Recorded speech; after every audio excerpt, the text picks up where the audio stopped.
Welcome to a new edition of the Neon Jazz interview series with Kansas City jazz trumpeter Alex Abramovitz on the new 2019 CD called Fountain City Jive.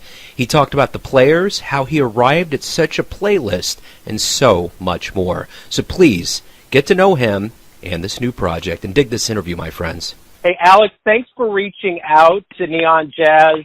This is our second rendezvous. Fountain City Jive is the new album, and I appreciate you sending it over, and I'm looking forward to talking to you about it. Well, thank you. So it looks to me and sounds to me as though you've reimagined songs that are not only fun, but go historically way back. You're putting your own spin and interpretation on it. So talk to me about how the formation of this album came together. Basically, after I ended up doing my last album, I had quite a bit of personnel change in the band, was always trying to search for that right sound, and while I was always trying to authenticate the Kansas City sound for what it was, with the different members of the band, we just had different flavors, different tastes, different backgrounds. I was lucky enough to be able to surround myself with individuals who, through their specific background and training and their own interests, were able to help bring forth basically song selection and sound. I'll tell you right now, as far as young saxophone players in this city, under the age of 30, Max Levy, I mean, he, when I first met him, I could definitely hear like elements of Lester Young, Ben Webster, Stan Getz in his sound, and it was just, I instantly fell in love with what he did.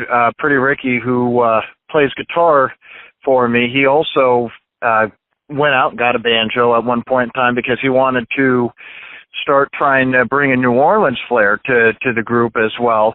So he went out and bought a banjo and started teaching himself how to play that.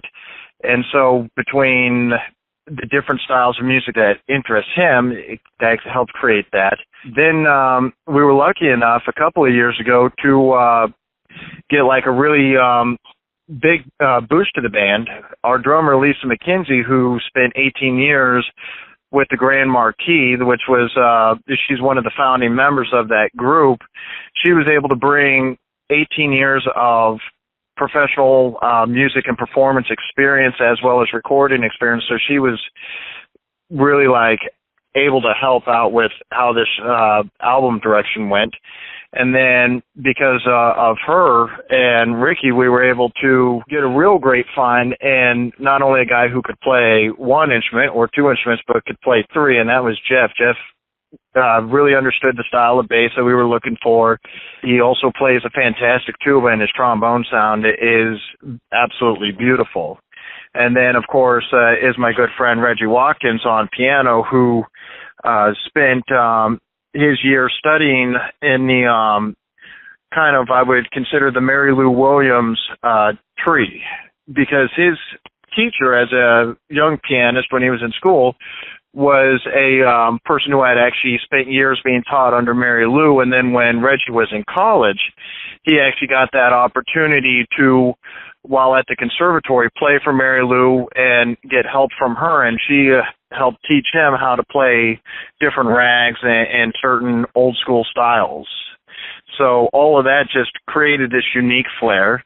As far as the musical direction from song choice, I wanted to have an album that was half originals as well as half standards. That way you have something recognizable to the normal ear, but at the same time you have something new, something unique that hasn't been done before. So I got to wonder, with you as a Kansas City band and with this Kansas City scene that's doing quite well, what kind of signature Kansas City sound are you putting into it? Are you just doing what you do as a band that you've historically done, or are you trying to, is there a Kansas City flavor that you're putting on this?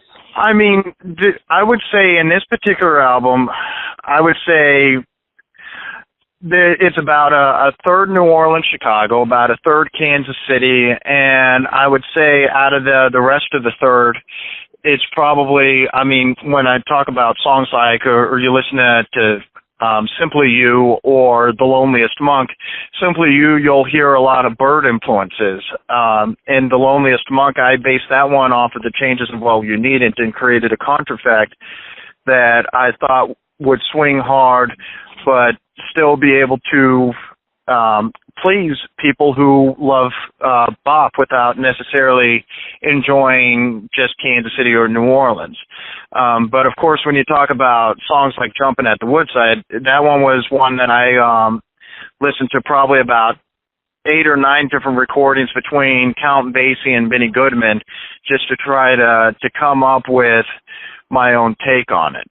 But when you look at songs, for instance, Mahogany Hall, that's definitely Louis Armstrong influenced. But all in all, we just tried to do our own take on things. We definitely have our influences, and while I will say the initial idea was to try to authentically replicate, I think since music has come so far since the turn of the century, you know, when jazz was first coming into its own, and definitely since the 1930s and 40s where jazz was really, you know, growing and progressing, I think jazz has come so far, music has come so far, that just the different influences that we have just couldn't help but find their way in there, that couldn't help but create some sort of new, unique twist that's definitely full of the influences, but I think unique to us as well. So what do you want the fan that buys this album to get out of it? How do you want them to feel? What do you want the experience to be like? I mean, I think you kind of hit the nail on the head earlier when you said that it was fun. And I want people to, you know, whether they enjoy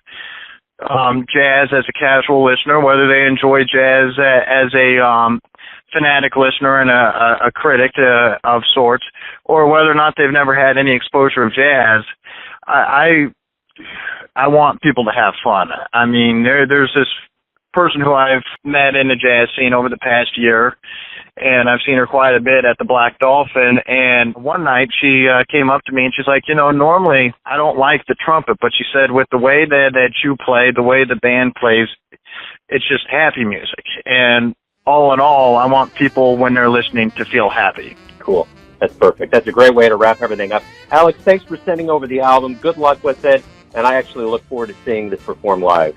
Well, thanks for taking the time to talk with me and allowing me the opportunity to reach out to not only to you and your listeners, but to the jazz scene all across the country and world who listen to your show. Thanks for listening and tuning in to yet another Neon Jazz interview, where we give you a bit of insight into the finest players in Kansas City and spots all over the world, giving fans all that jazz. And thanks to Alex for his time, his school, and his music. If you want to hear more interviews, go to Famous Interviews with Joe Domino in the iTunes Store. Visit Neon Jazz at youtube.com, and for everything Neon Jazz, go to the neonjazz.blogspot.com. Until next time, enjoy the jazz, my friends.